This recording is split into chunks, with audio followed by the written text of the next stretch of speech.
Mahat ini juga kalau memang dia itu menekuni, yang sekarang ini kan ada yang ke Mesir. Betul Pak, banyak tuh yang ke Mesir. Yang ke Mesir kan siswanya, kalau yang ada nih yang siswanya memang berminat, itu dia menikmati. Semanda, Siniar Mandua. Ngomong-ngomong soal masa depan dan masa remaja nih, kita kebetulan Pak ya, kita sedang menghadapi PPDB di Mandua Kota Banjarmasin ini, atau penerimaan peserta didik baru di Mandua Kota Banjarmasin. Nah, kira-kira Bapak mungkin bisa dijelaskan dulu kita PPDB ini ada berapa jalur mungkin, atau kita membuka kuota berapa? Iya. Terkait dengan PPDB di Mandua Kota Banjarmasin, ya, kita melaksanakan 3 jalur. Ya. Ada jalur prestasi, ada jalur mahat, dan ada jalur reguler. Kemudian jalur prestasi itu sendiri terbagi lagi, Pak.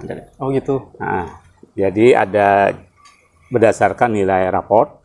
Berdasarkan nilai raport? Ya, ada berdasarkan prestasi dia di bidang lomba. Prestasi lomba. Nah, kemudian tahfiz ada? Tahfiz, ya minimal 2 juz begitu. Minimal tahfiz 2 juz. Ya, kita menghargai siswa-siswa yang tahfiz itu untuk bisa bergabung lah begitu dengan jalur tersendiri. Nah, kalau jalur rapot itu kan sudah pasti ya, nilai rapotnya itu ya sesuai ketentuan yang ada di brosur itu kan 5 angka, jadi KKM-nya di atas KKM. 5 angka di atas KKM. Nah, kemudian kalau prestasi itu ya tunjukkan saja sertifikatnya. Nah, itu ada minimalnya Pak, minimal lomba tingkat apa? Tingkat gitu? kota. Oh, tingkat kota. Jadi kalau beda dengan tingkat sekolahan. Iya. Kalau di sekolah ya kita berarti kayak juara kelas meeting. Betul. Itu dari itu Pak ya. Betul. Kita pertimbangkan lah begitu kalau tingkat sekolah begitu. Kita lihat lagi lah sertifikatnya. Jadi setelah dia menyerahkan sertifikat, nanti kita verifikasi. Kemudian ada jalur mahat nih. Jalur mahat ini Pak yang mungkin banyak orang mungkin masih asing ya dengan istilah mahat. Ya. Mahat ini kan semacam boarding ya, boarding lah itu kan. Jadi dia ada tambahan mata pelajaran agama pada sore dan malam hari. Sore dan malam. Ya. Berarti itu apakah disediakan fasilitas menginap berarti Pak ya, atau kalau belajar? Iya, dia menginap. Jadi ada siswa-siswa yang berminat untuk ke jalur mahat ini, dia akan menginap karena pembelajarannya kan pada malam hari. Sampai nanti malam ada mungkin ada tahajud juga kan. Kemudian ada ya pembelajaran kitab-kitab pada malam harinya itu. Lalu mau tidak mau kan itu harus menginap begitu. Nah, yang paling penting di jalur mahat ini sebetulnya bagus sekali bagi para peserta didik yang ingin memperdalam agamanya. Jadi di samping dia memperoleh ilmu umum pada biasanya itu, dia juga dapat pengetahuan agama kan. Ini luar biasa kan. Dapat ilmu tambah agama lebih Pak ya. Ada agamanya lebih ini. Kemana lagi kalau biasa aja, mesti memang di Mandua ini kan sudah ada agamanya juga kan, tapi diperdalam lagi begitu kan, ada tambahan-tambahan. Nah, ini kalau tidak belajar secara khusus ini kan kapan lagi begitu. Jadi kalau memang berminat, saya sangat mendukung sekali terhadap siswa yang berminat ini. Tapi yang penting teguhkan hatinya ini kan, bahwa ini menginap, menginap biasa aja lah. Saya juga dulu kan kos juga tidak. Kalau mau yang istimewa yang seperti di hotel ya beda lah. Yang namanya belajar kan tentu dengan segala fasilitas yang ada ya kita nikmati gitu kan. Kalau ingin yang katakanlah kamarnya seperti di hotel ya beda ya. Yang namanya belajar kan ya di pesantren, di kos ya dengan penuh kesederhanaan. Gitu. Namun tidak mengabaikan sisi-sisi kesehatan, sisi-sisi gizi dimakan kan, itu tentu gitu. Jadi tetap terjaga itu Pak ya. Terjaga, iya betul. Nah ini kalau tidak sekarang memperdalam agamanya kan nanti sudah kuliah itu tidak ada kesempatan lagi waktu kan, karena waktunya sudah terbatas, makin sibuk Pak ya, makin belajar. Kalau masalah pendanaan saya pikir jangan terlalu diperhitungkan lah. Kalau kan biayanya juga kalau dia nginap ini kan dia untuk dia sendiri juga kan untuk apa makan ya biar tidak menginap juga makan kan pasti dihitung juga kan tidak terasa kan di rumah itu juga sehari bisa saja kan 10.000, 15.000 sampai 3 kali makan kan itu ada hitungannya juga kan ya. Di sini ya dia makan sama kan Kalau menginap juga kan sama, menginap, tapi tentu ada biaya-biaya itu kan jangan tapi terlalu diperhitungkan, yang penting dibandingkan dengan manfaat yang diperoleh. Iya betul. Manfaat untuk mempelajari agama lebih Betul, tadi Pak ya. betul. Nah kalau Mahat ini berarti apakah santri putra dan putri itu boleh daftar Pak atau? Untuk sementara ini hanya santri putra. Hanya putra saja hanya ya? Putra. Ya. Jadi untuk putri masih belum memungkinkan kita buka ya, karena keterbatasan tempat dan waktunya juga ya, pembinaannya, karena pembinaan untuk putri ini tentu lebih perhatian lagi kita dibandingkan siswa putra ya.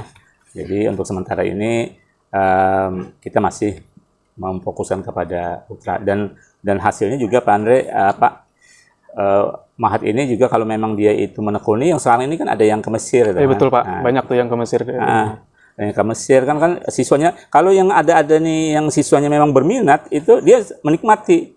Itu ada yang siapa itu ya yang sering peliputan itu kan, dia menikmati sehingga kayaknya sepertinya bahagia aja gitu kan, untuk belajarnya itu. Tapi kalau ada anak yang memang dia kayak terkekang itu ya lain soal lagi kan ya begitu. Tapi pada intinya yang namanya belajar itu ya memang harus mental, harus kerja keras gitu kan. Kalau ingin berhasil itu jangan enaknya aja yang dipandang. Nah, betul. Yang penting niatnya harus teguh duluan Pak ya. Betul. Oke, berarti tadi ada jalur Mahat Pak ya, khusus untuk calon peserta didik putra. Kemudian prestasi nanti terbagi jadi 3, ada prestasi tahfiz minimal 2 juz, kemudian prestasi nilai rapot 5 angka di atas HKM, dan juga prestasi lomba Pak ya, minimal tingkat kabupaten. Kalau untuk reguler berarti itu di luar daripada itu Pak ya? Ada seleksi tambahan untuk reguler nanti? Yang pertama ini sebelum ke sana ya, tanggalnya begitu. Yang perlu diperhatikan bahwa PBDB jalur prestasi ini dimulai pada bulan April ya, tanggal 1 sampai 7 April. 1 April berarti sudah mulai dibuka Pak ya? Ya, sudah dibuka pada jam 00:01 itu sudah bisa diakses di internet. Nah, jadi itu mendaftar dibuka sampai tanggal 7. Setelah itu hanya mengikuti tahapan-tahapan, ada wawancara ya kan, ada baca tulis Al-Qur'an ya, praktik ibadah. Nah, ini diikuti saja alurnya lah begitu. Nah, kemudian untuk yang reguler ini pada tanggal 1 sampai 7 Mei dibuka. Nah, kemudian tambahannya tadi adalah ada tes akademik ya, di samping dari wawancara, baca tulis Al-Qur'an dan praktik ibadah, dia juga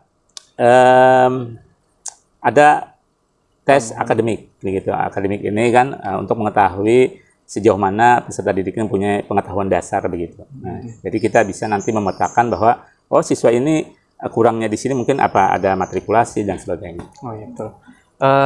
Itu informasi yang sangat menarik. Jadi buat calon peserta didik yang baru lulus di MTS atau di SMP, boleh nanti gabung coba daftar di Mandua Kota Banjarmasin. Tanggal 1 April kita sudah mulai buka pendaftaran di website madrasah ya. Nanti ada websitenya, ditaruh di deskripsi.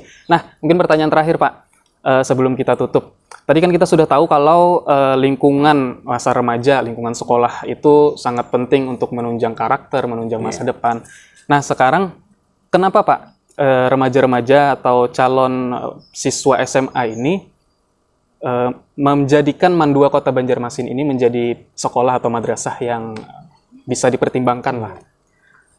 Kalau saya ini terlepas dari saya sebagai kepala madrasahnya di sini ya, artinya saya memandangnya secara objektif begitu ya. Mandua ini patut dijadikan rujukan untuk pilihan untuk sekolah itu. Itu diantaranya saya melihat bahwa kurikulum yang dipakai di Mandua Kota Banjarmasin ini sama dengan yang dipakai di sekolah-sekolah umum. Kan sama dengan sekolah umum SMA berarti Pak ya? Secara kurikulum umumnya kan sama. Baik dari kurikulumnya, mereka pakai kurikulum Merdeka, kita juga pakai. Ya. Nah, itu artinya kalau sama-sama saja, ya artinya bisa jadi masalah begitu kan. Dia mau kedokteran, mau masuk di mana saja, pasti bisa Pak ya? Pasti bisa. Ya, pasti gitu. Lalu plusnya apa? Jadi dia ada tambahan agama. Plusnya itu kan tambahan agama. Nah, saya melihat bahwa kita kalau tidak ada tambahan agama itu ya kan, hanya tingkatnya ini sudah SMA kan, kapan lagi belajar agamanya? Coba kita pikirkan, tambahan agama itu kapan? Orang tua juga sekarang kan kesibukannya luar biasa kan, kantor kerja Pak, kerja, lalu kapan belajar anak ini belajar agama? Nah di sekolah lah tempatnya, dia seharian penuh di sini di MAN 2, antara lain diberikan pelajaran agama. Sejelek-jeleknya kan, katakanlah siswa kita lah gitu kan, tapi dia punya dasar-dasar agama. Dia kalau istilahnya ingin berbuat salah tuh pasti dia akan di benaknya nih ya, bahwa wah ini tidak boleh nih, tidak boleh nih. Nah itu ada rem lah begitu. Jadi saya pikir ini menjadi hal yang perlu dipertimbangkan ya di zaman sekarang ini. Agama gitu Pak ya. Iya, penting sekali ya. Karena tidak ada lagi kesempatan belajar mandiri tidak harapan. Saya pikir anak-anak yang aja yang mau belajar itu yang memang tapi yang siswa yang memang tidak mau belajar agama itu memang harus dipaksa kita untuk memperkenalkan agama itu. Jadi kalau yang bahasa Arab, kapan belajar bahasa Arab kan? Ayo, siapa yang ngajarin? Ini mungkin. Kemudian fikih, ya kan? Kita luruskan. Lalu juga di sini ada keterampilan, Pak. Keterampilan itu apa, Pak? Dia dibekali hard skill-nya kan? Dia diberikan bekal keterampilan atau kejuruan lah kalau di SMA itu, di SMK kan? Oh, berarti mirip-mirip SMK itu Pak ya?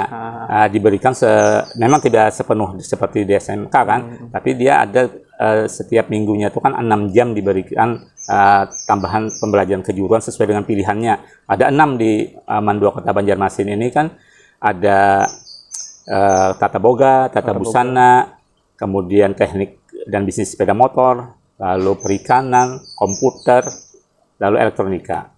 Nah ini jadi di samping umumnya dapat, lalu agamanya dapat, keterampilannya dia dapat. Keterampilan artinya dia bisa katakanlah punya pengetahuan dasar, keterampilan mau bekerja misalnya. Katakanlah ada siswa putri kita masuk ke teknik bisnisnya. Ada yang bertanya untuk apa Pak masuk ke teknik bisnis sepeda motor? Kata saya, dia ini kan tidak hanya untuk membaiki sepeda motor kan, tidak hanya bengkel-bengkel gitu Pak ya. Dia bisa membuka usaha sepeda motor, alat-alat spare part. Dia mengenal mana busi, mana itu kan lebih mudah kan. Yang putri kan seperti itu. Jarang-jarang kan wanita kenal busi, kenal. Dia bisa usaha itu atau ikut di toko mana kan, itu juga menjadi bekal dia kan. Ada pengetahuan dasar.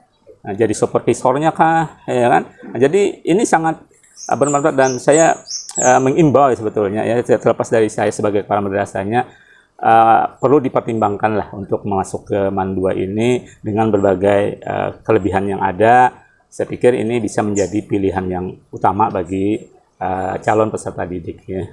Jadi ini ya kurang apalagi kita. Ya. Ada pelajaran umumnya dapat Pak ya, agamanya lebih, dapat keterampilan. Iya, sekolahnya juga representatif kan, punya lingkungan yang luas. Jadi tinggal kemauan dari peserta didiknya saja lagi kan. Jadi sebenarnya mau jadi apapun di sini bisa Pak ya. Nah, dan tahun ini prestasinya cukup meningkat Pak Andre. Di tahun ini kan ada 69 orang yang lulus SNMP Pak ya. Ya, seleksi melalui jalur undangan itu ya di perguruan tinggi. Tanpa tes itu Pak ya berarti ya. Berarti lulus SMA tanpa tes langsung dapat perguruan tinggi. 69 ya, bayangkan. Ada 57% dari yang mendaftar itu. 57% dari yang mendaftar berarti belum di UN lagi nih. Tahun ini alhamdulillah anak-anak kita prestasinya sangat baik ya, untuk jalur undangan mereka berhasil lulus di situ. Jadi berprestasi dimanapun, saya pikir di MAN 2 ini sangat ekstrakurikulernya banyak. Mau olahraga, mau seni, keagamaannya juga banyak di sini. Dan apa yang dirisaukan di MAN 2 ini yang saya pikir kalau dari segi berbagai kelebihan tadi, apa yang yang membuat tidak masuk di sini kan? Tinggal kemauan, kerja keras, itu saja. Dukungan dari orang tua juga. Orang tua itu penting. Ya, jangan hanya enaknya yang sedikit aja mata pelajarannya, misalnya pulangnya lebih cepat. Nanti kayak yang kita lihat tuh kan dia persaingannya itu hidupnya itu 10-20 tahun yang akan datang kan. Tidak sekarang Pak Tidak ya. sekarang, kalau sekarang ini biasa-biasa aja, tapi ingat siswa kita ini hidupnya 10 tahun yang akan datang lagi persaingannya. Dia harus dipunyai bekal yang lebih. Tidak bisa hanya sekedar pembelajaran biasa aja. Mungkin sama seperti kita tadi Pak ya, mungkin 10-15 tahun ke depan baru kita sadar kalau untung dulu aku sekolah di Man 2 gitu ya.